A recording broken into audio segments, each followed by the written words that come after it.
I ruined a wedding because the bride told everyone I was a homewrecker in love with the groom. When I was 5, my neighbor Bella became my best friend. We grew up inseparable. In college, I hooked up with Barrett a few times. Fun, but no chemistry. We stayed friends. Senior year, I introduced Bella to Barrett. Love at first sight for her. She was upset about our history, but I assured her it meant nothing. They started dating. After graduation, I moved 6 hours away. Last Christmas, Barrett proposed. Bella kept saying I'd be maid of honor. Then she ghosted me for months. When I finally reached her, she said I couldn't be in the wedding. I lived too far away. Her cousin would be maid of honor instead, the cousin she hates. I saw on social media she had an engagement party, wasn't invited. 6 weeks before the wedding, Bella called. A bridesmaid dropped out. Could I fill in? We're doing a reverse color palette, all bridesmaids in white, Barrett and I in black. I sent her a photo of my white slip dress. She approved it, gave a thumbs up. Wedding day. I arrived at 8 a.m. for hair and makeup. Having fun, feeling close to Bella again. 2 hours before the ceremony, she told us to get dressed. I changed in the bathroom. When I returned, every bridesmaid was in blue. I was the only one in white. Bella said to her cousin, I told you she'd do something like this. The cousin screamed that I was jealous, in love with Barrett, completely unhinged. I froze. Then the photographer burst in. We need the bride in white now. I'm not wearing white, Bella said calmly. She is. Everyone stared at me. Security, Bella called out. 2 men entered. Escort her out. Bella, you told me. I have the texts, she announced to the room, where I specifically said blue. She changed it to white in the screenshots she's probably showing people. I pulled out my phone, hands shaking to show the messages. They were gone. Our entire conversation thread, deleted. Check your phone records, her cousin suggested. Prove the call happened.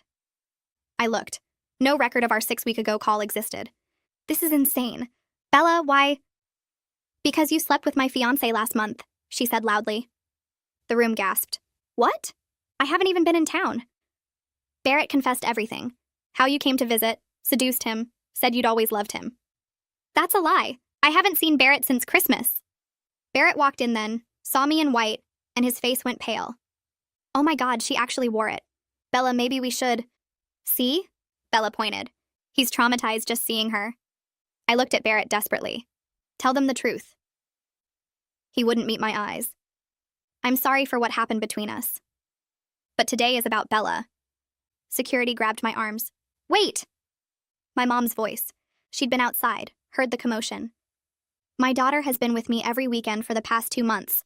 When exactly did this affair happen? She visited secretly, Bella said. Barrett has receipts, hotel records. Show them, I demanded.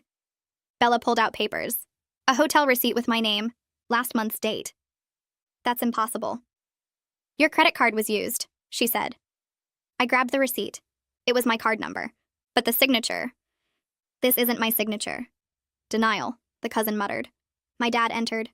What's going on? Your daughter tried to destroy my wedding, Bella said. Just like she destroyed my life in college. What are you talking about?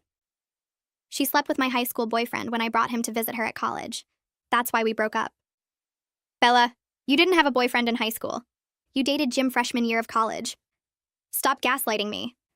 I noticed something then. Barrett's groomsmen were recording everything on their phones. This was planned. They were creating evidence. Why are they filming? For the lawsuit, Bella said casually. Defamation, emotional distress, intentional infliction of emotional distress. My lawyer said to document everything. Your lawyer?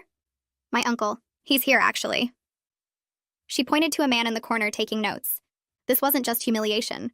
It was a legal trap. My phone buzzed. Unknown number. I looked down. Check Barrett's phone. Emergency contact list. I looked up at Barrett. Show everyone your emergency contact list. What? No. If you have nothing to hide, show them who your emergency contact is. Bella grabbed his phone. I'll show them. She stopped. Her face changed. Who's Emma?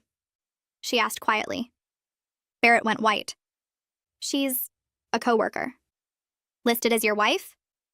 The room went silent. It's a mistake. Bella scrolled. These texts. Can't wait to see you after the honeymoon. Love you, husband. Barrett lunged for the phone. Bella, I can explain. You're married? My mom stepped forward. I think we should all calm down. Wait, I said, something clicking. Bella, check when they got married. She looked. Her face crumbled. 6 months ago, before you proposed to me. Barrett's best man, Tom, stepped forward. Actually, there's something else you should know. Everyone turned to him. Emma isn't just his wife. She's Bella's therapist, the one who's been treating her for paranoid delusions about her best friend. Bella dropped the phone. My therapist? Married my fiancé? Tom nodded. And there's more. Check your medication, Bella. The anxiety meds she prescribed? They're not anxiety meds. What are they? Hormones. She's been drugging you, making you paranoid, erratic, setting you up to look crazy for the divorce proceedings. Divorce? We're not even married yet. You are, Tom said. Barrett filed paperwork 6 weeks ago. Forged your signature. You've been legally married while he's been married to Emma. It's bigamy. And with your mental health issues documented by his wife, the therapist, he gets everything in the divorce. Bella collapsed. But Tom wasn't done. There's one more thing. Emma isn't really Emma. She's Isabel Harley, Barrett's sister. I stand frozen in the bridesmaid's room as Tom's words echo in my head. Isabel Harley is Barrett's sister, and this whole thing was planned. Bella collapses into a chair, her face completely blank like her brain just shut down to protect itself. The wedding guests outside are starting to whisper loudly enough that we can hear the rumble of confusion through the walls. My hands are shaking, so hard I have to clench them into fists. The photographer is still holding his camera up, still recording, and I want to grab it and smash it against the wall. But I can't move. My legs feel like they're made of concrete. Bella's cousin is backing toward the door, her face white, like she's finally realizing she was part of something bigger than just wedding drama. The other bridesmaids are huddled together near the makeup station, whispering and staring at their phones. Someone's probably already posting about this on social media. My mom pushes through the crowd of bridesmaids and immediately takes charge, telling everyone except family to leave the room. Her voice is sharp and commanding in a way I haven't heard since I was a kid getting in trouble. She kneels next to Bella and speaks softly to her, but Bella just stares at the wall like she's watching something none of us can see. My dad appears in the doorway and locks eyes with me, and I can see he's already shifted into protection mode. His jaw is set in that way it gets when he's angry but trying to stay calm. He walks over to me and puts his hand on my shoulder, squeezing once. The bridesmaids start filing out, some of them giving me sympathetic looks, others avoiding my eyes completely. Bella's cousin lingers by the door, opening her mouth like she wants to say something, but my mom gives her a look that could freeze fire, and she leaves. The door clicks shut behind the last person, and suddenly the room feels too quiet. I can hear Bella breathing, these shallow little gasps like she can't get enough air. My mom is still kneeling next to her, one hand on Bella's back, rubbing small circles. Barrett tries to approach Bella, but Tom physically blocks him while the other groomsmen look completely lost about whose side to take. Tom is bigger than Barrett, broader in the shoulders, and he plants himself between them like a wall. Barrett's face is pale and sweaty, and he keeps saying he can explain over and over, but the words sound hollow even to him. His hands are shaking worse than mine. One of the groomsmen, a guy I remember from college named Chris, takes a step toward Tom like he's going to back Barrett up, but then he stops and looks at Barrett's face and seems to change his mind. The photographer is still recording everything, and I realize this whole nightmare is being documented in real time. Every awful moment is being captured on video. Part of me is glad because it's proof, but another part of me wants to hide my face and pretend this isn't happening. Barrett tries to move around Tom, reaching for Bella, and Tom shoves him back. Not hard, but firm enough to make a point. Barrett stumbles a little and catches himself on the edge of a table. The makeup brushes rattle in their containers. Security finally clears the room of everyone except immediate family, and the wedding coordinator is outside trying to figure out what to tell the 100 guests waiting for a ceremony. I can hear her voice through the door, high and stressed, saying something about a delay. The groomsmen file out, Chris giving Barrett one last confused look before leaving. Tom stays. My parents stay. Bella's parents aren't here, I realize. They're probably still out in the ceremony space with all the guests, completely unaware that their daughter's wedding just exploded. I sit down next to Bella and take her hand, which is ice cold and limp. Her fingers don't curl around mine. She doesn't react at all. She turns to look at me for the first time since Tom's revelation and whispers that she tried to tell me she didn't sleep with him, and she didn't believe me. Her voice is so quiet I almost don't hear it. There are tears on her cheeks, but she's not crying now, just staring at me with this broken look that makes my chest hurt. I squeeze her hand and tell her it's okay. We'll figure this out. But the words feel stupid even as I'm saying them. Nothing about this is okay. My mom asks Tom to explain everything he knows, and he reveals that Isabel has done this before. Created fake identities, targeted vulnerable women, manipulated them through fake therapy. Barrett was involved each time, playing the role of devoted boyfriend while his sister systematically destroyed these women's support systems and drained their resources. Tom's own sister was a victim 3 years ago, which is why he finally decided to expose them today. His voice cracks when he talks about his sister. He says her name is May, and she still can't work full-time because of what they did to her. She lost her job, her apartment, most of her friends. Isabel convinced her she was having a mental breakdown and needed to be hospitalized. By the time May figured out what was happening, they'd taken almost everything. Tom says he's been watching Barrett ever since, waiting for him to do it again.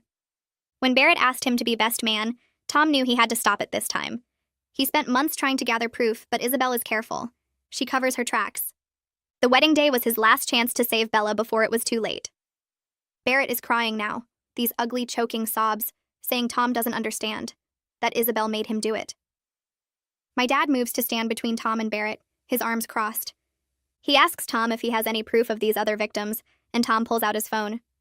Shows us screenshots of conversations with his sister, medical records, bank statements. Everything is dated from 3 years ago. The hotel manager appears with 2 police officers who were attending a different event in the building, and suddenly this stops being just personal drama and becomes an official incident. The officers are in full uniform, radios crackling on their shoulders. One of them is older, maybe 50, with gray hair and tired eyes. The other is younger, a woman with her hair pulled back tight. Detective Khalid Albright introduces himself and asks if anyone wants to file a report. He's the older one. His voice is calm and professional, like he deals with wedding disasters every weekend. I watch Bella's face carefully, knowing this decision has to be hers, but she's still too shocked to process what's being asked. She's staring at the detective like she doesn't understand the words coming out of his mouth. My mom is still rubbing her back in those small circles.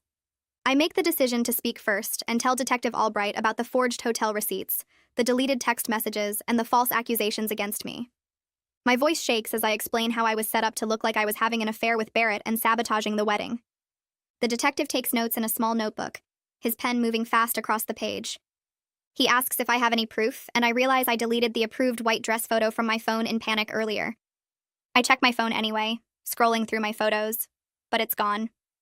I deleted it right after Bella showed everyone those fake texts, thinking it didn't matter anymore. My hands are shaking so bad I almost dropped my phone. The detective asks if I have the text conversation itself, and I show him my messages with Bella. The entire thread from 6 weeks ago is just gone. Vanished like it never existed. My dad, who's been quietly observing everything, suddenly speaks up and says he has security camera footage from our house showing I never left town last month when the alleged affair supposedly happened. He installed cameras 6 months ago after a neighborhood break-in, and he can prove I was home every night. His voice is steady and certain. Detective Albright asks him to preserve that footage immediately as evidence. My dad pulls out his phone and starts doing something with an app, probably backing up the files. He tells the detective he can email the footage within an hour. Barrett is still crying, now sitting on the floor with his back against the wall. The younger officer, the woman, goes over to him and asks if he needs medical attention. He shakes his head but doesn't look up. Isabel herself arrives at the venue, walking in like she owns the place, dressed professionally and carrying a leather portfolio. She looks at the chaos with this calm, almost amused expression, and introduces herself to the detective as Dr. Emma Harley, Bella's treating psychiatrist. Her voice is smooth and confident. She's wearing a gray suit and heels, her hair pulled back in a neat bun. She looks like every professional therapist you'd see in a movie. She explains that Bella has been experiencing a psychotic break, and that today's accusations are part of her delusional system. She says it so calmly, like she's discussing the weather. She nods sympathetically at Bella, who flinches when she sees her. I watch Isabel work the room with practiced ease, speaking in this soothing professional tone about Bella's deteriorating mental health and paranoid ideation about her fiancé and best friend. She pulls out official-looking documents from her portfolio. Therapy notes, medication records, psychiatric evaluations, all painting Bella as severely mentally ill. She hands them to Detective Albright, who starts reading through them. The detective's expression shifts from sympathetic to skeptical as he looks at Bella, who's still sitting silently. Isabel keeps talking, explaining treatment plans and medication adjustments and crisis intervention strategies. She uses all these medical terms that sound impressive and official. She says Bella has been deteriorating for months despite intensive treatment. that she's been having delusions about her best friend trying to steal her fiancé, that the wedding stress triggered a complete break from reality. My mom stands up then, her face red, and gets right in Isabel's space. Tom steps forward before Isabel can say another word and tells Detective Albright to check her credentials because her real name is Isabel Harley, not Emma, and she's Barrett's biological sister. The room goes completely silent. Isabel doesn't even flinch. She just smiles sadly and looks at Tom with this pitying expression that makes my skin crawl.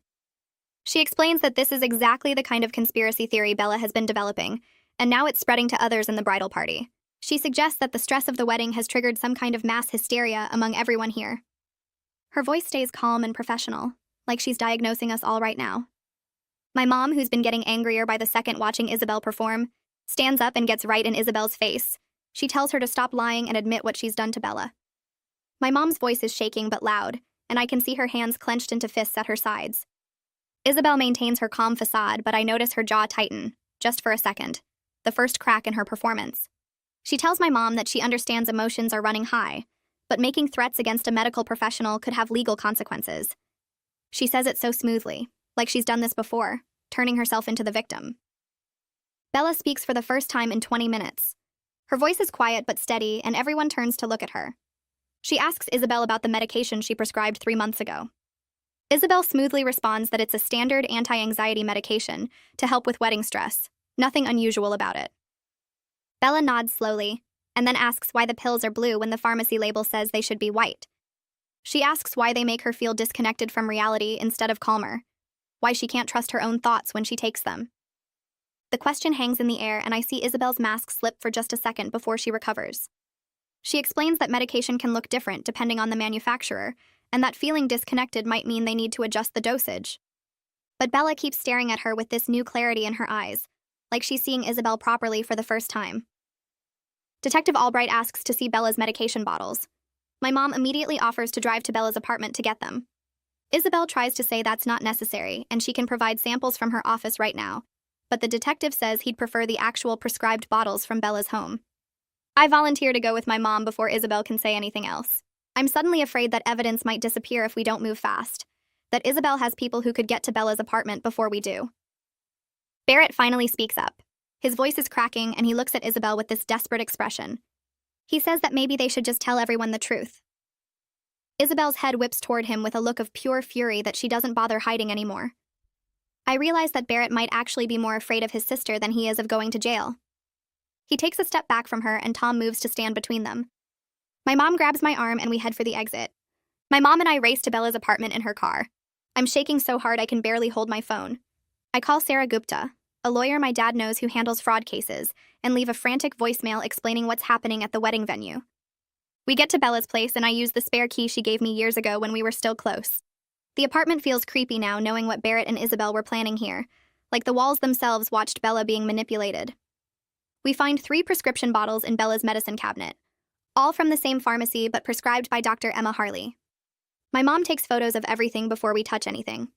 She carefully bags the bottles in Ziploc bags from Bella's kitchen.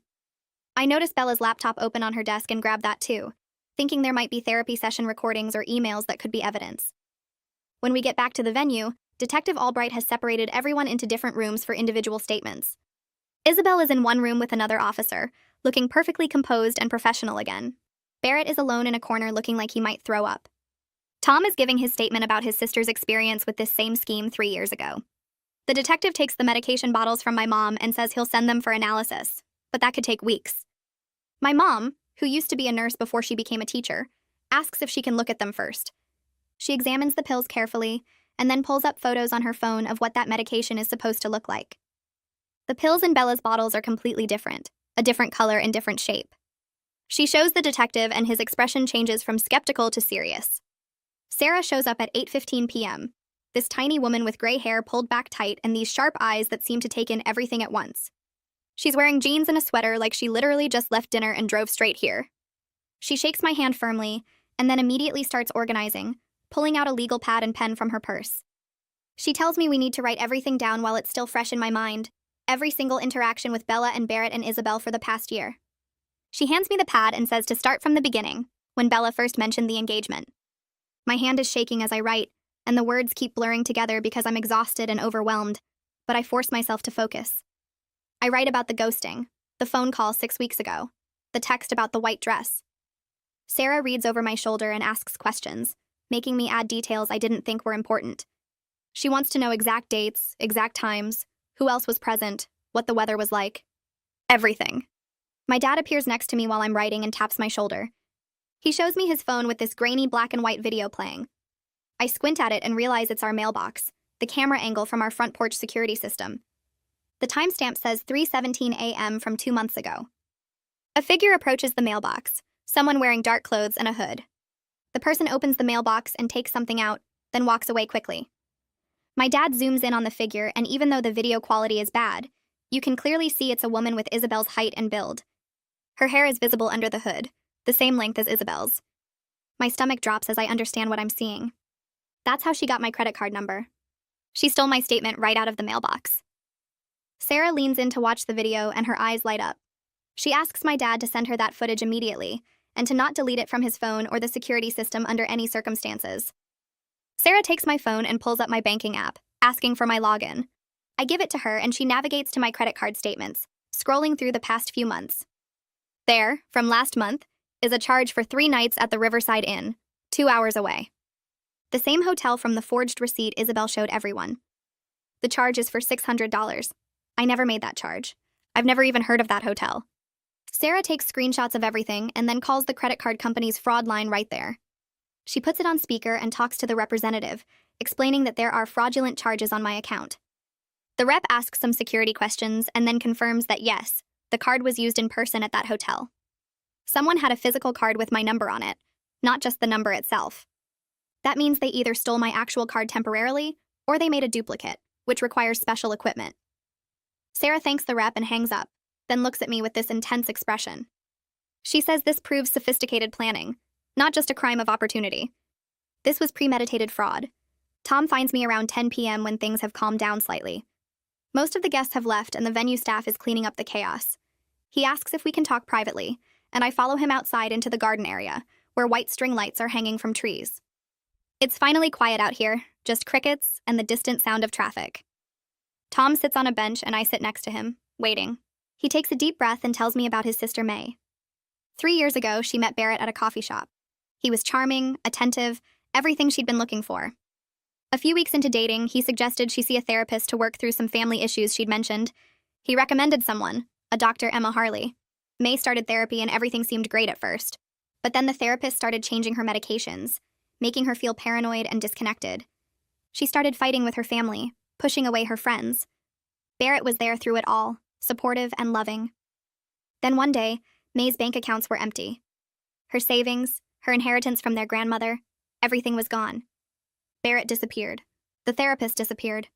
May tried to report it to police, but all the documentation made her look mentally unstable. The therapist had records showing May was delusional, paranoid, a danger to herself. Without other victims to establish a pattern, it was her word against a licensed professional. Tom says May never recovered. Not really. She lives with their parents now and can barely hold down a part-time job. The psychological damage was worse than the financial loss. I asked Tom why he didn't warn Bella months ago when he first suspected Barrett was doing this again. He looks down at his hands, ashamed. He says he tried to investigate first, to get proof.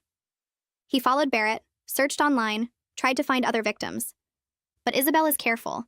She uses different names, different locations, covers her tracks.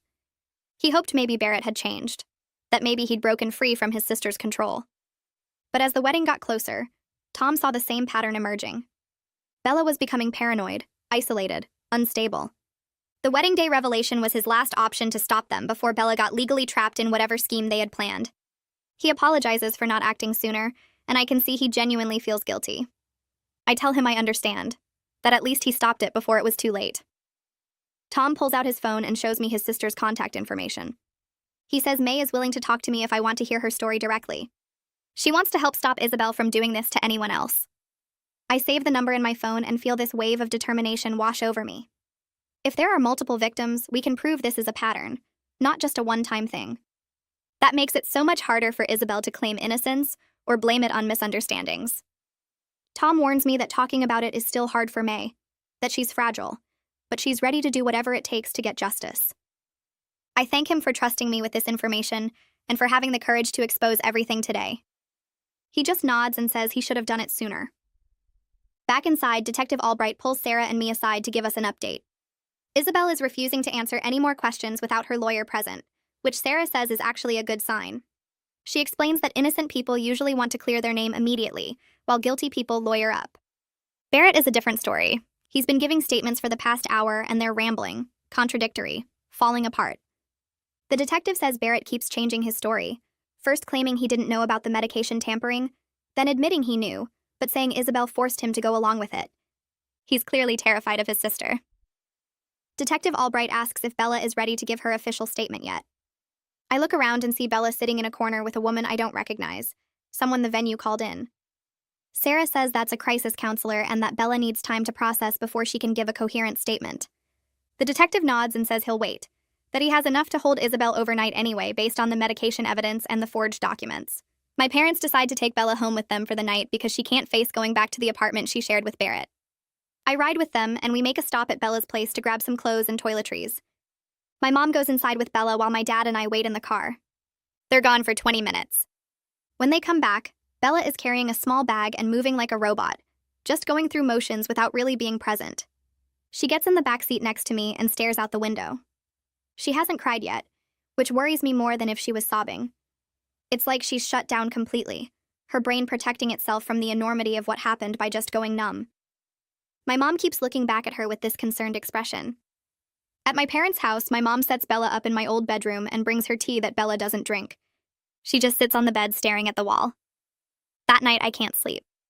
I keep replaying everything that happened, seeing Isabel's calm face as she manipulated everyone, seeing Bella's blank expression. Around 2 a.m., I give up on sleeping, and remember we grabbed Bella's laptop from her apartment. I get it from where my mom left it on the kitchen counter and bring it to my room.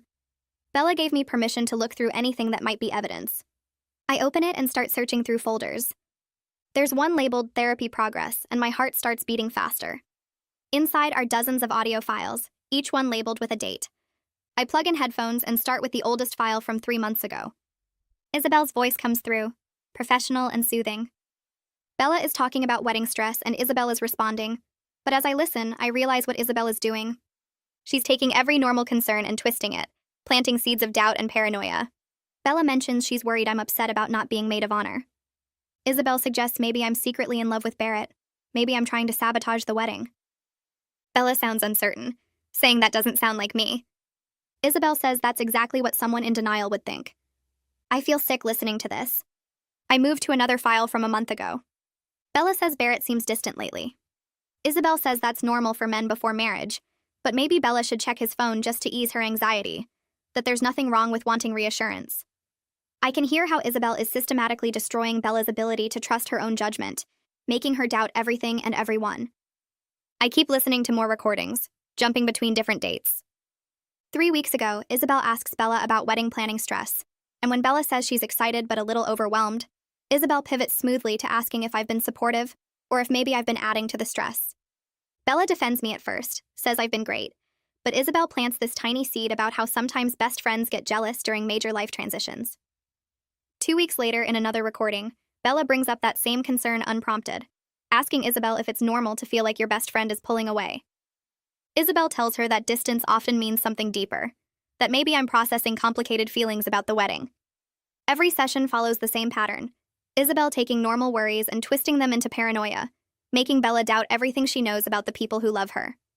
I find a recording from just 10 days before the wedding where Bella sounds completely different, her voice shaky and uncertain, asking Isabel if she should uninvite me entirely because she's so worried I'll cause problems.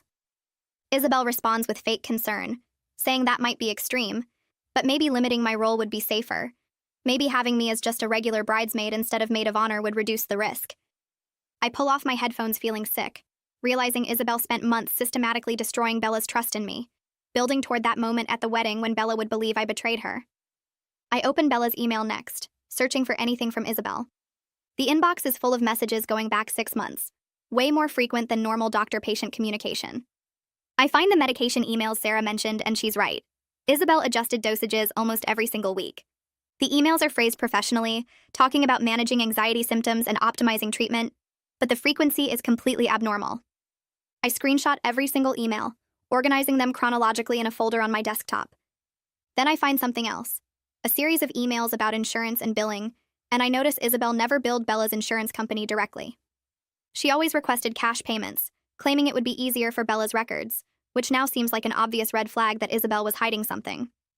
I keep digging through folders, finding saved chat logs, appointment schedules, even grocery lists that mention picking up prescriptions.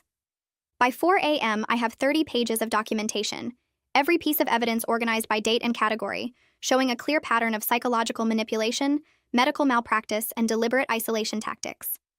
My eyes burn from staring at the screen, but I can't stop, knowing this documentation might be the key to putting Isabel in prison.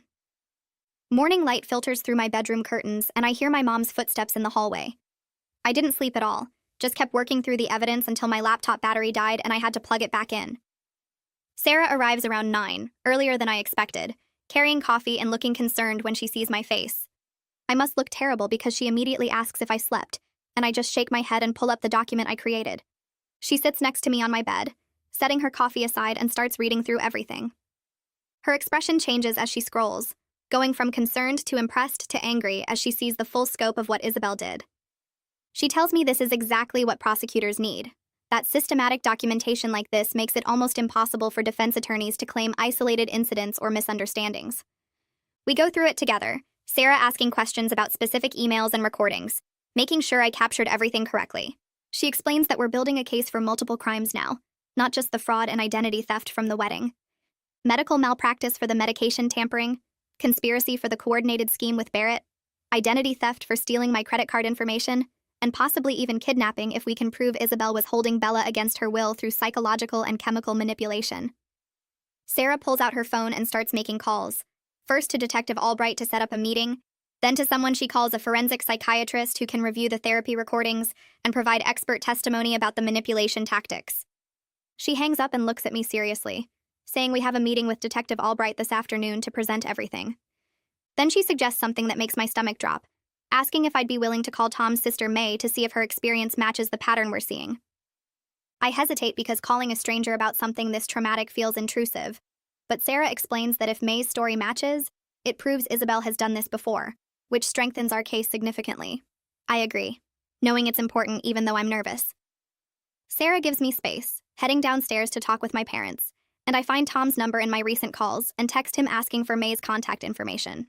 He responds within minutes, sending me her number and a message saying she's expecting my call, that he already told her what happened at the wedding. I step outside into my parents' backyard, needing fresh air and privacy, and dial the number with shaking hands.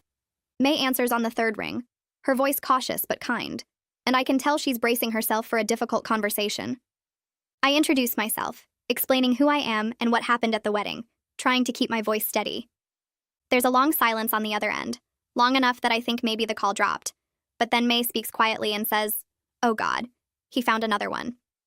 Those words hit me hard because they confirm this isn't random, that Isabel and Barrett have hurt multiple people. We talk for almost an hour, May describing what happened to her 3 years ago, and her story is so similar to Bella's that it makes my skin crawl. Isabel posed as a therapist specializing in trauma recovery. Barrett played the devoted boyfriend who seemed too good to be true. They isolated May from her friends and family by making her doubt everyone's intentions, drained her bank accounts through various schemes and fake emergencies, and then disappeared after filing a fraudulent insurance claim that made May look mentally unstable. May's voice breaks several times as she talks, and I can hear how much pain this still causes her even years later. She describes the medication Isabel gave her, the therapy sessions that left her feeling more confused instead of better, the way Barrett would be so loving and supportive while simultaneously helping his sister destroy May's life. I ask questions carefully, not wanting to push too hard, and May tells me she tried to report everything to police 3 years ago. But Isabel had documented everything so carefully, creating a paper trail that made May look paranoid and mentally ill, and without other victims coming forward, it was just her word against a licensed therapist. The police investigated but ultimately didn't pursue charges, and May eventually gave up trying to get justice because the legal process was almost as traumatic as what Isabel and Barrett did to her. She focused on surviving, rebuilding her life piece by piece, trying to move forward even though she never got closure. Then she asks about Bella, wanting to know if she's okay, and I hear genuine concern in her voice that makes me want to cry. Even after everything May went through, even after Isabel and Barrett destroyed her life and got away with it, she still cares about other victims and wants to help if she can. I explain that Bella is staying with my parents, that she's off the fake medications now and starting to process everything, that we have a lawyer who believes us and evidence that might actually lead to charges this time. May is quiet for a long moment, and I can hear her breathing on the other end of the line. Finally, she asks if I think it would help if she gave a statement to police about what happened to her. I tell her honestly that Sarah thinks having another victim with a matching story would be huge for the case, but I also understand if it's too hard to go through that again. May is silent for what feels like forever, and I wait, giving her space to decide. She says yes, but only if it will actually help this time, because going through the legal system before nearly broke her, and she can't do that again unless it leads somewhere. I promise her that we have more evidence now, that Sarah is really good at her job and actually believes us, that Detective Albright seems to be taking this seriously. May agrees to call the detective, and I give her his direct number that Sarah shared with me. Before we hang up, May tells me to take care of Bella, to remind her that none of this is her fault, that Isabel is really good at making people doubt themselves, but that doesn't mean those doubts are real. That afternoon, I ride with Sarah to the police station, my laptop bag heavy with all the evidence we've compiled. Detective Albright meets us in a conference room, and he's brought another detective with him who specializes in financial crimes. Sarah sets up her laptop and walks them through everything methodically, starting with the therapy recordings that show Isabel's manipulation tactics, then the emails documenting the medication tampering, then my credit card statements showing the fraudulent hotel charge, then the security footage from my parents' house showing someone breaking into our mailbox at 3 a.m. She presents May's willingness to testify about her similar experience, explaining how the pattern matches almost exactly. Detective Albright takes notes constantly, his expression getting more serious as Sarah continues. When she finishes, he sits back and says he's genuinely shocked at the scope of what we've uncovered in less than 24 hours. The financial crimes detective asks technical questions about the credit card fraud and the timing of various transactions, making notes about specific charges that need to be investigated. Detective Albright says he's going to request a full investigation with specialists for the financial crimes and medical fraud aspects, that this is way bigger than the initial incident at the wedding. He turns to me and asks if I'm willing to make a formal statement about the false accusations against me. I say yes immediately, wanting everything on record. He pulls out a recording device and starts walking me through what happened over the past 6 weeks, asking detailed questions about every interaction. I describe the phone call where Bella supposedly told me to wear white, how clear the conversation was, how she sent me a photo of the dress and gave me a thumbs up. I explain about arriving at the wedding and discovering everyone else in blue, about Bella's accusation that I was trying to sabotage her, about the hotel receipt with my name and signature that I never signed. As I'm talking, laying out the timeline of Isabel's scheme, I realize how carefully she planned every single detail to make me look guilty and to isolate Bella from her strongest support system. If I hadn't been there that day, if Tom hadn't exposed Barrett and Isabel, Bella would have gone through with the wedding believing I betrayed her, and Isabel would have had complete control. Detective Albright slides the hotel receipt across the table, the same one Isabel presented at the wedding as proof of my supposed affair with Barrett. I pick it up and examine it more carefully than I did in the chaos of that day.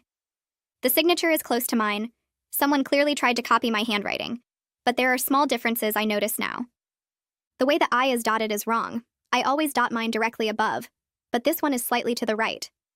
The loop on my Y is different too, more rounded than how I actually write. Sarah leans over and points out that handwriting analysis could prove it's a forgery, and Detective Albright nods, saying he'll send it to their document examiner today. Every piece of evidence feels like another nail in Isabel's coffin, proof that she didn't just manipulate Bella emotionally, but created an elaborate scheme with forged documents and stolen financial information. For the first time since the wedding, I feel something like hope building in my chest, the possibility that we might actually get justice, and that Isabel might actually face real consequences for destroying people's lives. 2 days pass before Sarah calls me with news about a digital forensics expert. Her name is Jade Chopra, and she specializes in recovering deleted data from phones. Sarah hired her to look at my phone and try to find the missing text messages with Bella about the white dress. I drive to Sarah's office that afternoon, my stomach tight with nerves about whether this will actually work. Jade is younger than I expected, maybe late 20s, with her hair pulled back in a messy bun and wearing a t-shirt with some coding joke I don't understand. She greets me with this huge smile and immediately starts talking about data recovery like it's the coolest thing in the world. She explains that when messages get deleted, they don't actually disappear right away. The phone just marks that space as available for new data, but the old information is still there in the backup files until something overwrites it. She says there's a good chance she can recover the conversation if I haven't used my phone too much since the deletion. I hand over my phone and she plugs it into her laptop, her fingers flying over the keyboard as she runs different programs. Sarah offers me coffee and I sit on her office couch trying not to watch Jade work because it makes me too anxious. Instead, I scroll through social media on Sarah's tablet and see that people are still talking about the wedding disaster. Someone posted a blurry photo of me in the white dress surrounded by bridesmaids in blue, and the comments are brutal. Half the people think I'm a psycho who tried to upstage the bride, and the other half think something weird was going on. I close the tablet before I can read more. 3 hours go by, and I'm starting to lose hope when Jade suddenly calls me over to her laptop. My heart starts pounding as I walk across the office. She turns the screen toward me, and there it is, the entire text conversation with Bella from 6 weeks ago. I can see the photo of my white slip dress that I sent, and right below it is Bella's response with a thumbs up emoji. And the words, "Perfect, that's exactly the look we're going for." The timestamp shows exactly when it was sent, and Jade points out that the metadata proves the image wasn't edited or altered in any way. I actually start crying right there in Sarah's office, these huge, gulping sobs that I can't control. Sarah puts her arm around me, and Jade looks uncomfortable but pleased with herself. This is proof. Real, actual proof that I'm not crazy, that I didn't imagine or misremember what happened. Bella really did tell me to wear white, and someone deleted the evidence to make me look guilty. Sarah immediately emails the recovered messages to Detective Albright while I'm still wiping my eyes. Within 20 minutes, he calls back and confirms they're comparing the recovered data to Bella's phone records. He says Bella's phone shows no record of that conversation at all, which means someone with serious technical skills deliberately deleted it from her device. Jade leans back in her chair and explains that this level of data manipulation isn't something you can do by accident. It requires either physical access to the phone for an extended period or sophisticated remote access software. Either way, it points to serious premeditation. Someone planned this whole setup carefully, knew exactly how to erase the evidence, and timed it perfectly to make me look guilty at the wedding. Sarah asks if Jade can determine when the messages were deleted from Bella's phone, and Jade says she'd need to examine Bella's actual device to figure that out. Detective Albright says he'll request Bella's phone as evidence and have their tech people look at it. I feel this weird mix of relief and anger. Relief that I have proof I'm telling the truth, but anger that someone went to such elaborate lengths to destroy my reputation and my friendship with Bella. The next morning, Detective Albright calls Sarah with more news. A pharmacist contacted him after seeing local news coverage about the case. The pharmacist works at the pharmacy where Bella's prescriptions were filled, and he remembered something odd about how those prescriptions were handled. When we get to the police station, the pharmacist is already there giving his statement. He's an older guy with gray hair and glasses, and he looks genuinely upset about his role in what happened. He explains that Dr. Emma Harley, who we now know is actually Isabel, always paid cash for Bella's medications instead of using insurance. That wasn't necessarily weird since some people prefer to keep mental health medications private. But what was strange was that Isabel insisted on picking up the medications herself, rather than having Bella collect them. The pharmacist thought it was unusual but not illegal, since therapists sometimes help patients who have trouble managing their medications. He filled the prescriptions exactly as written, genuine anti-anxiety medication in the correct dosage. But now he realizes that Isabel was probably switching the pills after she got them from the pharmacy, replacing the real medication with something else. Detective Albright asks if the pharmacist kept records of exactly what he dispensed, and the pharmacist nods and pulls out copies of the prescription logs. Every medication he gave Isabel was legitimate, which means the fake pills in Bella's bottles came from Isabel's manipulation after the fact. Sarah asks how often Isabel picked up medications, and the pharmacist checks his records. Almost every 2 weeks for the past 3 months, way more frequently than normal for anxiety medication. Most prescriptions last at least a month, but Isabel was coming in constantly to get refills, claiming Bella was going through them quickly due to wedding stress. The pharmacist admits he should have questioned it more, should have insisted on talking to Bella directly, but Isabel was so professional and convincing that he never suspected anything was wrong. 2 days later, the lab results come back on the pills from Bella's medication bottles. Detective Albright calls a meeting at Sarah's office to go over the findings, and what he tells us makes my blood run cold. The pills contain a mix of hormones and mild sedatives, nothing like the anti-anxiety medication that was prescribed. The lab technician found estrogen, progesterone, and a sedative called lorazepam, all mixed together in doses that were carefully measured. Sarah explains that this combination would cause exactly the symptoms Bella experienced over the past few months. The hormones would mess with her emotional regulation, making her mood swings worse and her reactions more intense. The sedatives would make her foggy and confused, less able to think clearly or trust her own judgment. Together, they created a state where Bella was paranoid, emotionally unstable, and unable to distinguish between real threats and imagined ones. Sarah calls it chemical gaslighting, making someone doubt their own mind by literally changing their brain chemistry. The dosages were calculated carefully enough to cause problems without being immediately dangerous or obvious. If Bella had gone to a regular doctor complaining about these symptoms, they probably would have just adjusted her anxiety medication, never suspecting she was being deliberately poisoned. Isabel knew exactly what she was doing, had probably done research on how to manipulate someone's mental state through medication. Detective Albright says this elevates the charges significantly.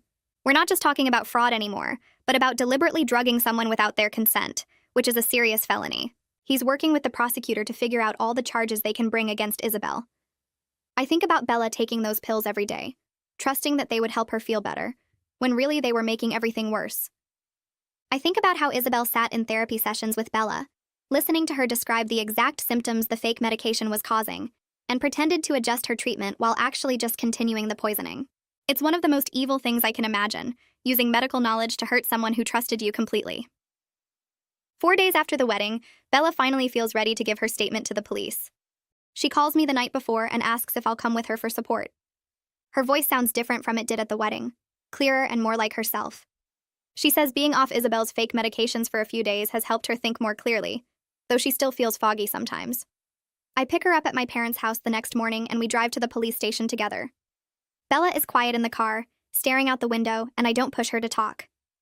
When we get there, Detective Albright takes us to a private interview room and explains that Bella can take breaks whenever she needs them. A victim advocate is there too, a kind woman who sits next to Bella and reminds her that she's safe now. Bella starts talking slowly at first, describing how she found Isabel's name online when searching for therapists who specialized in pre-wedding anxiety. Isabel's website looked professional, had good reviews that Bella now realizes were probably fake, and offered a free first consultation. From the very first session, Isabel was understanding and supportive, exactly what Bella needed. She talked about how normal it was to feel stressed about marriage, how common it was to have doubts about big life changes. Then gradually, over weeks and months, Isabel started planting different ideas. She'd ask questions about me, about whether Bella felt secure in our friendship, about whether she ever worried I might have feelings for Barrett.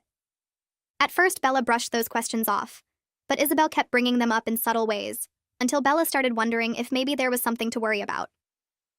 The medication started about 3 months ago, and that's when things got really bad. Bella describes feeling disconnected from reality, like she was watching her life happen to someone else. Her emotions felt too big, too intense, and she couldn't figure out why. She'd have panic attacks about things that never bothered her before, like me not responding to a text right away, or Barrett working late. Isabel always had an explanation that made Bella doubt her own perceptions. She'd say the panic attacks meant Bella needed a higher dose of medication, or that the paranoid thoughts were actually Bella's intuition trying to warn her about real problems. Every therapy session made Bella feel crazier instead of better, but Isabel convinced her that was part of the healing process. Bella's voice breaks when she talks about how she pushed me away, how she believed I was trying to sabotage her wedding and steal her fiancé. She says she knew deep down that didn't make sense, that I would never do that, but the medication and Isabel's constant manipulation made her doubt everything she knew about our friendship. While Bella is giving her statement, she suddenly stops mid-sentence and her eyes go wide. She remembers something about paperwork from her first therapy session with Isabel. Detective Albright leans forward and asks her to explain. Bella says Isabel had her sign a bunch of forms during that first meeting, supposedly just standard intake documents and insurance paperwork. Bella was nervous and distracted, and she didn't read them carefully because Isabel was a licensed therapist, and Bella trusted her as a medical professional. Isabel explained each form quickly, saying things like, "This is just for my records," and "This is required by the licensing board," and Bella signed everything without really looking. Detective Albright's eyes widen and he asks if Bella has copies of those documents. Bella thinks for a moment and then says they should be in her email because Isabel sent PDFs of everything for her records. She pulls out her phone right there in the police station and starts searching through her email. It takes a few minutes because there are hundreds of messages, but finally she finds the email from Isabel sent 3 months ago with the subject line, "Therapy Intake Documents." There are 5 PDF attachments. Sarah moves her chair closer so she can see Bella's phone screen too. They open the first document and it's a standard medical history form. The second is an insurance information sheet. The third appears to be a consent for treatment form. But when Sarah opens the 4th document, her face goes completely pale. She asks Bella to forward all the emails to her immediately, and then she starts reading out loud.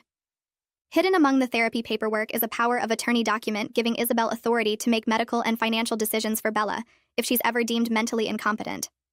The language is dense and legal. Exactly the kind of thing someone would skip over if they thought they were just signing therapy intake forms. The fifth document is even worse, a prenuptial agreement that Bella has no memory of signing. It states that in case of divorce or death, all of Bella's assets, including her trust fund, would go to Barrett.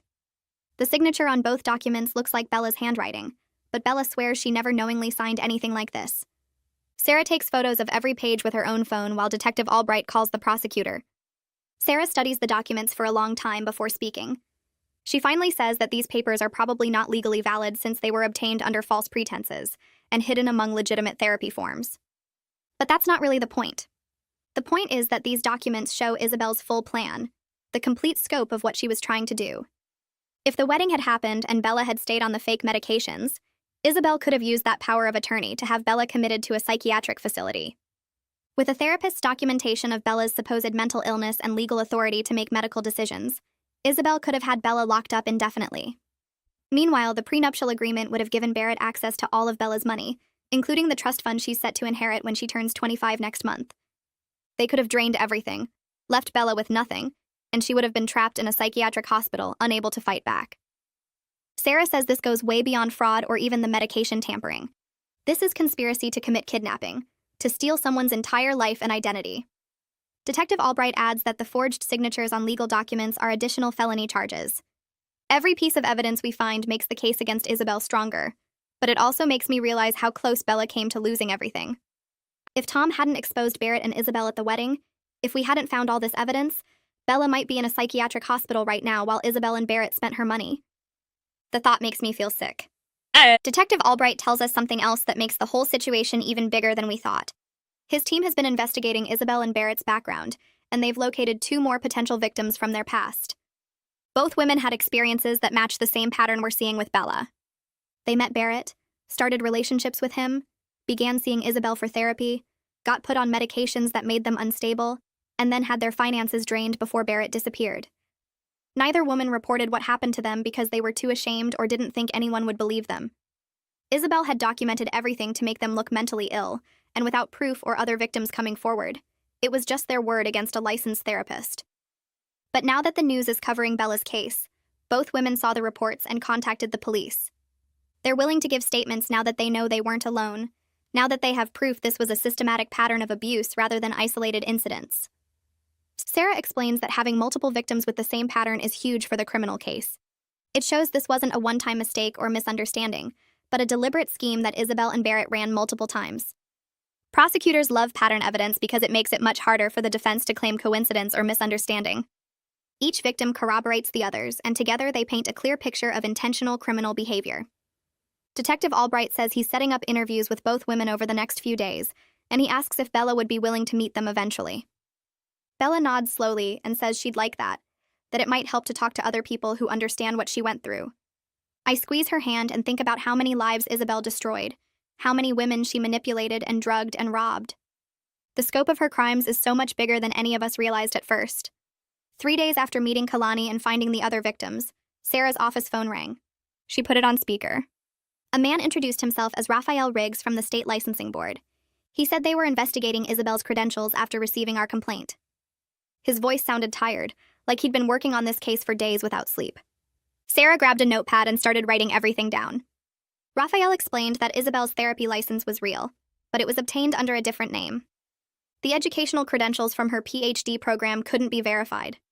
The university she claimed to attend had no record of anyone matching her description in their graduate psychology program during those years. Sarah asked what that meant legally. Raphael said it looked like identity theft on top of everything else. Isabel might have stolen someone else's academic records to get licensed. That added professional fraud to her growing list of crimes. I felt sick thinking about how many systems Isabel had manipulated to hurt people. She didn't just lie to Bella and the other victims. She lied to the entire licensing board, to the state, to every person who trusted her because of those credentials on her wall. Raphael said he was coordinating with Detective Albright to share evidence. The licensing board would be revoking Isabel's license immediately, but the criminal charges were more important now. Sarah thanked him and hung up. She looked at me and Bella, who had come to the office that morning for updates. Bella asked what happens to all the other patients Isabel was seeing, the ones who weren't part of her schemes.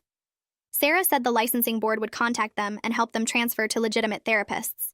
Some of those people probably had real mental health issues and trusted Isabel to help them. Now they'd find out their therapist was a fraud. 2 days later, Sarah got an email that made her eyebrows shoot up. She read it twice before telling us what it said. Barrett's lawyer wanted to set up a private meeting. Barrett wanted to explain his side of the story. Sarah looked skeptical when she told us. She said it could be useful if Barrett was willing to testify against Isabel, but it could also be a trap or a way to gather information about our case. I asked what we should do. Sarah said we should meet with him at her office, with the clear understanding that anything Barrett said could be used as evidence. She'd record the whole conversation with his lawyer's permission. Bella went pale when Sarah suggested she should be there too. She hadn't seen Barrett since the wedding day, hadn't heard his voice except in her nightmares. But she nodded slowly and said she needed to hear what he had to say.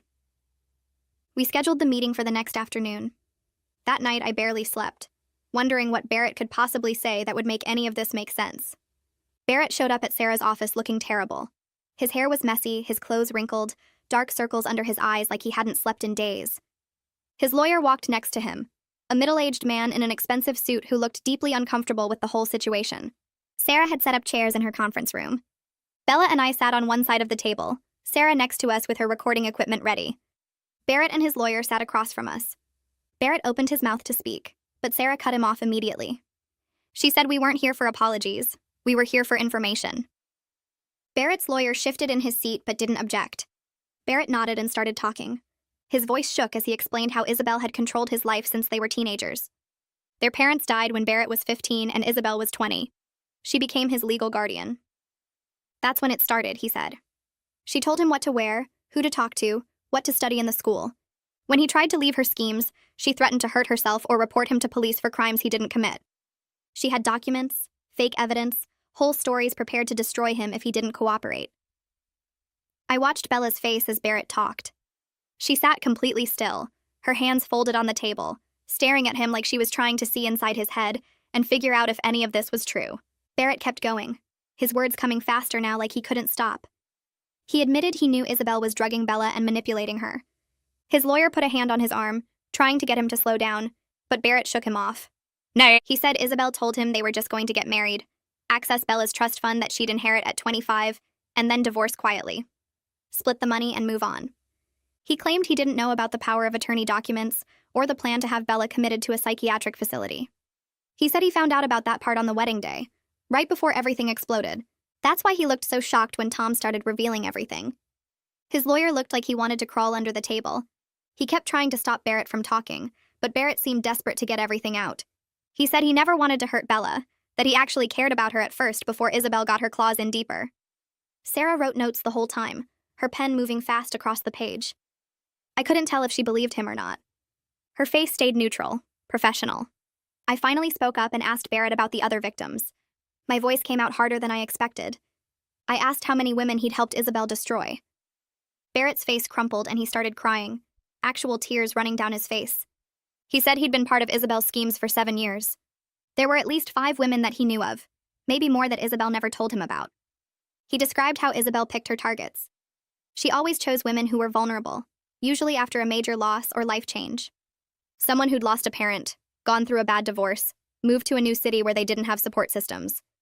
And she targeted people with assets or family money. Never enough to attract serious attention, but enough to make the schemes worthwhile. Barrett said Isabel was brilliant at finding these women, at figuring out exactly what they needed emotionally, and then providing it while slowly draining everything they had. He claimed he was also a victim of Isabel's manipulation, that she'd been grooming him since he was a kid to be her partner in these crimes. Sarah put down her pen and looked at him directly. She said he was an adult who made choices. He chose to help Isabel hurt people. He chose to profit from their pain.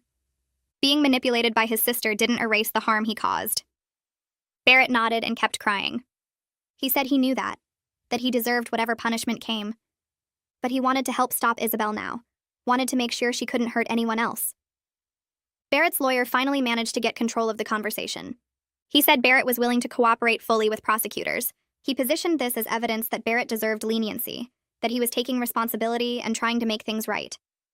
Sarah said she'd pass everything to the prosecutor, but she wasn't making any promises about deals or reduced charges. That wasn't her decision to make. The meeting ended after almost 2 hours. Barrett and his lawyer left through Sarah's front door. Bella and I stayed in the conference room. Sarah closed her notebook and looked at us. She said Barrett's testimony was valuable but complicated. He was both a victim of his sister's abuse and a willing participant in hurting others. The legal system would have to figure out how to balance those things. Bella asked if Sarah believed him. Sarah said parts of his story rang true, especially about Isabel's control starting when he was young. But that didn't excuse his choices as an adult.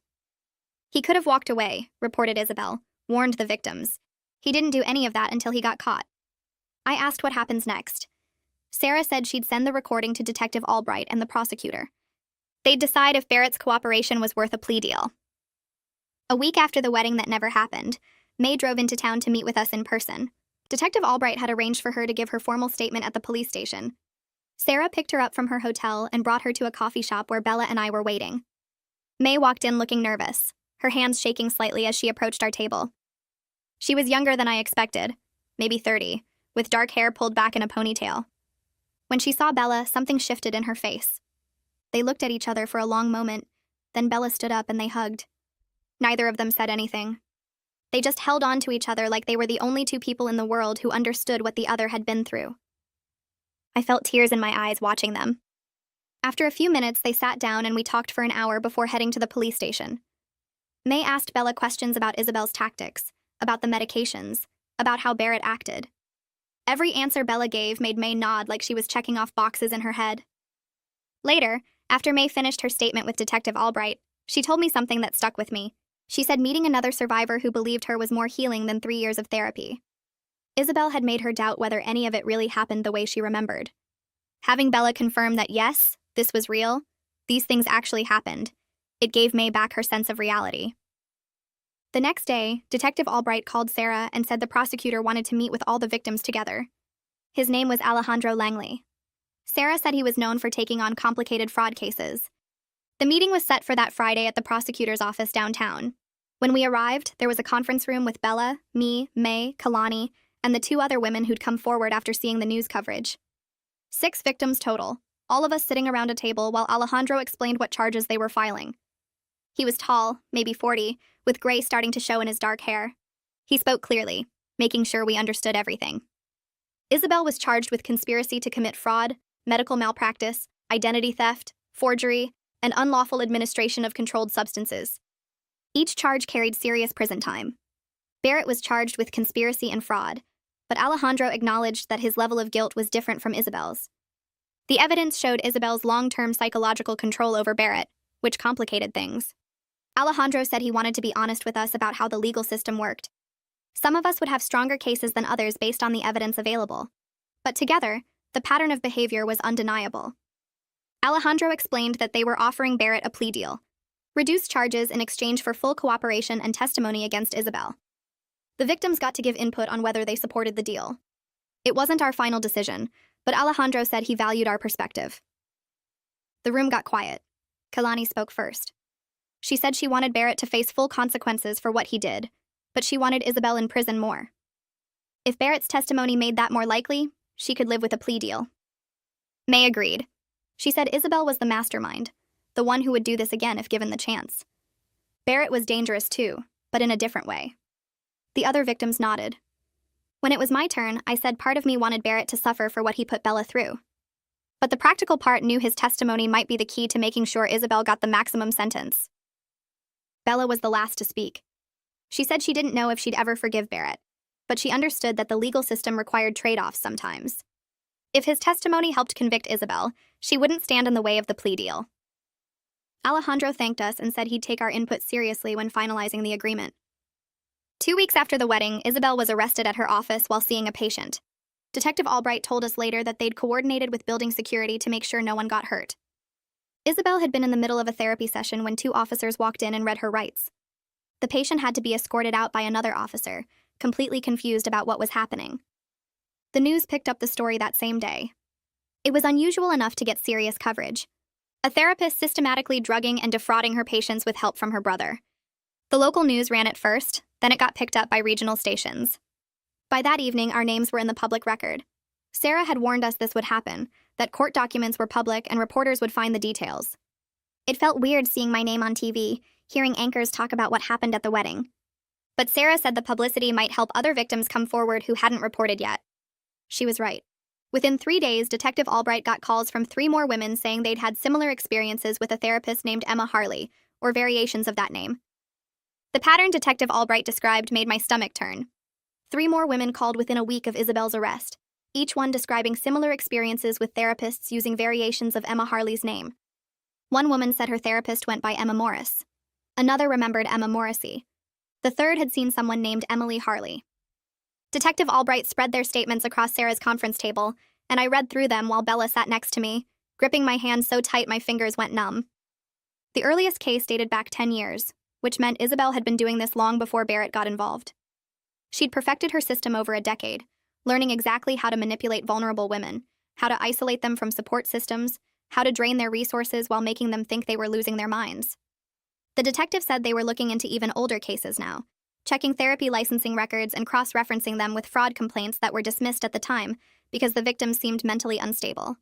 Sarah asked how many total victims there might be, and Detective Albright said conservatively they were looking at 15 to 20 women over the past decade, though some might never come forward because Isabel had convinced them they were too mentally ill to be believed. Bella started seeing a new therapist named Lila McCoy 2 weeks after the wedding that didn't happen. I drove her to the first appointment because she was shaking so badly she couldn't hold the steering wheel.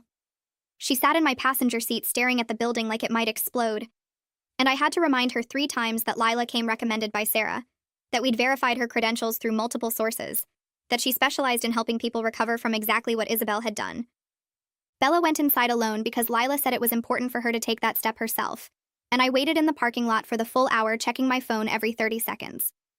When Bella came out, her eyes were red, but she looked calmer than I'd seen her in weeks. She told me Lila spent the first session just explaining how real therapy worked, what boundaries looked like, how informed consent was supposed to happen. Lila gave Bella a written document outlining their therapeutic relationship and told her she could take it home, think about it, ask questions, and decide if she wanted to continue. Everything Isabel had never done. Bella clutched that document in the car like it was proof that reality still existed, that not every therapist was a predator, that she could learn to trust her own judgment again. A month after everything fell apart, I finally went back to my apartment 6 hours away. I'd been staying with my parents, helping Bella, meeting with lawyers, giving statements to police. My landlord had been understanding about the rent, and my boss at the marketing firm where I worked had given me emergency leave, but I couldn't avoid my real life forever. I drove back on a Tuesday morning and the whole trip felt strange, like I was watching someone else's life from outside my body. My apartment looked exactly the same but felt completely different. The coffee mug I'd left in the sink the morning of the wedding was still there, dried coffee stains at the bottom. My white dress hung in the bathroom where I'd left it after packing for the wedding, and seeing it made my throat close up. I'd been so focused on helping Bella and building the case against Isabel that I hadn't processed my own trauma. Standing in front of everyone in that white dress while they screamed accusations at me. Having my credit card stolen, my identity used to create fake evidence. Watching people I'd known for years believe I was capable of betraying my best friend. I sat on my couch and called Sarah, asked if she could recommend a therapist for me too. She gave me 3 names and told me it was smart to get help now instead of waiting for the trauma to catch up with me later. 6 weeks after the wedding, we all gathered at the courthouse for Isabel's preliminary hearing. The courtroom was smaller than I expected, with fluorescent lights that made everyone look pale and tired.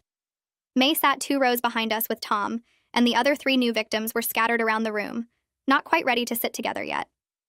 Detective Albright stood near the prosecutor's table reviewing notes, and Sarah sat between me and Bella, her legal pad covered in organized bullet points. When they brought Isabel in, I barely recognized her. She'd lost weight, her cheekbones sharp under skin that looked gray in the harsh lighting. Her hair was pulled back in a messy ponytail instead of the sleek professional style from the wedding, and she wore an orange jumpsuit that hung loose on her frame. But her eyes were the same, cold and calculating as she scanned the courtroom.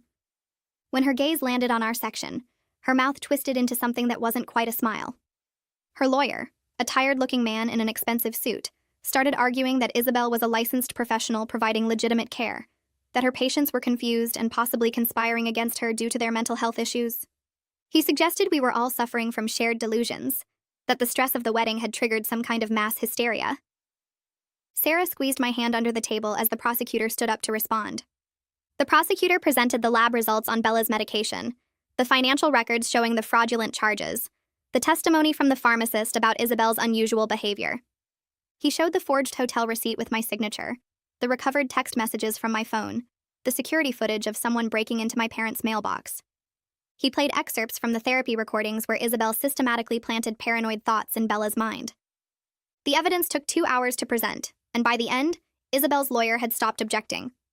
The judge, an older woman with silver hair and reading glasses, reviewed the documents in silence for what felt like forever. Finally, she looked up at Isabel and said the evidence showed clear premeditation and systematic fraud. She called Isabel a danger to the community and a significant flight risk given her history of using false identities. Bail was denied. Isabel would remain in custody until trial. As the bailiffs moved to take her back to holding, Isabel turned in her seat and looked directly at me and Bella. Her lips moved, and even though I couldn't hear her over the noise in the courtroom, I could read the words she mouthed clearly. "This isn't over." My blood went cold, but Sarah's hand was already on my shoulder, solid and real. She leaned close and whispered that Isabel was going to prison, that she couldn't hurt anyone anymore, that this was just a desperate attempt to maintain control. I wanted to believe her. Barrett's sentencing hearing happened 3 weeks after Isabel's preliminary hearing. He'd taken the plea deal Alejandro offered, agreeing to testify against Isabel in exchange for reduced charges and probation instead of prison time. The courtroom was packed again, all the victims present to hear what he'd say. Barrett looked different too, thinner and older, with dark circles under his eyes. His lawyer stood next to him as he read from a prepared statement, his voice shaking. He apologized to each victim by name, including me and Bella. He explained how Isabel had groomed him starting when he was 14, right after their parents died in a car accident, and she became his legal guardian. She'd been 22 then, and she'd spent years teaching him that the world was full of people trying to take advantage of them, that they had to take what they could before others took from them. She'd trained him to play roles, to manipulate emotions, to see other people as marks instead of humans. His first involvement in one of her schemes was when he was 17, and by the time he was an adult, he didn't know how to exist outside the patterns she'd created. The judge listened without expression, then said that while Barrett's history of abuse was tragic, he was still an adult who'd made choices that hurt people. She sentenced him to 5 years probation, mandatory therapy, and community service. As they let him out, Barrett looked at Bella and I saw him mouth the word sorry. Bella just stared at him with no expression at all. 3 months after the wedding that never happened, Bella texted me asking if I wanted to get coffee. Not to discuss the case or meet with lawyers, just coffee like we used to do in college. I drove the 6 hours back to our hometown and met her at the place we'd gone to every Sunday morning during freshman year. She was already there when I arrived, sitting at our old table by the window, and seeing her in that familiar spot made my chest hurt. We ordered our usual drinks, and for the first few minutes we just sat there in awkward silence. There was so much between us now, so much hurt that couldn't be erased just because we'd figured out who the real villain was. She hadn't believed me when I swore I didn't sleep with Barrett. I hadn't recognized how much she was suffering under Isabel's manipulation, hadn't pushed harder to find out what was wrong. Finally, Bella said she was sorry for not believing me, and I said I was sorry for not seeing what was happening to her. We talked for 2 hours about everything, the deleted messages and the fake affair accusations and the white dress setup. We talked about how Isabel had systematically destroyed Bella's trust in her own perceptions, and how I'd felt watching everyone believe I was capable of betraying my best friend. It was painful and awkward and necessary, and by the end I felt like maybe we could rebuild something. Not the friendship we'd had before, which had been based partly on never questioning each other, but something stronger and more honest. Bella told me she'd been thinking about going back to the school to become a victim advocate, someone who helps people navigate the legal system after experiencing fraud and manipulation. She wanted to use what happened to her to help others who were going through similar situations. I told her I'd been thinking about law school, that watching Sarah work had shown me how much power lawyers have to get justice for people who've been hurt.